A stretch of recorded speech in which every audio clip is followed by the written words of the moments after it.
کہ محبت قبول ہے ابن حجر اسقلانی کی شرح بخاری کے 3 شرطوں سے. نمبر 1 داوما علیہ کہ اس محبت پر قائم و دائم رہے. ولم یقطعھا اور نہ کاٹے اس کو. یقطعھا ہا کی ضمیر محبت کی طرف جا رہی ہے کہ اس محبت کو نہ کاٹے بعارض دنیاوین کسی دنیاوی معاملے کی وجہ سے. پارٹنرشپ تھے اور اس میں لڑائیاں ہو رہی ہیں اور اللہ والے دونوں پیر بھائی تھے. یہ معلوم ہے کہ دونوں محبت سے ناشنا تھے. تجارت روپیہ پیسہ دولت کی وجہ سے اللہ والی محبت کو مت متاثر ہونے دو. اپنی محبت کے علاقے کو علاقے متاثرہ نہ ہونے دو. دیکھو میری لغت کو غور سے سنا کرو. یہ میری لغت آسمان سے آتی ہے اللہ تعالیٰ کے فضل و کرم سے, کیونکہ سوچ کے نہیں بولتا. نئی لغت. اب یہ بیوہ والی بات معمولی بات ہے. 70 سال کا ہو گیا آج تک میں خود نہیں سمجھا تھا.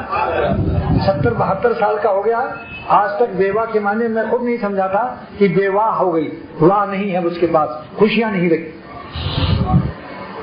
محبت اللہ کے لیے کر لو جس کی 3 شرطیں ابن حجر اسقلانی نے بیان فرمائی کہ داوما علیہ اس محبت پر قائم رہو. نمبر 2 ولم یقطعھا بعارض دنیاوین دنیا کی سبب سے دنیا کی رنجشوں سے اس محبت کو متاثرہ علاقہ مت ہونے دو.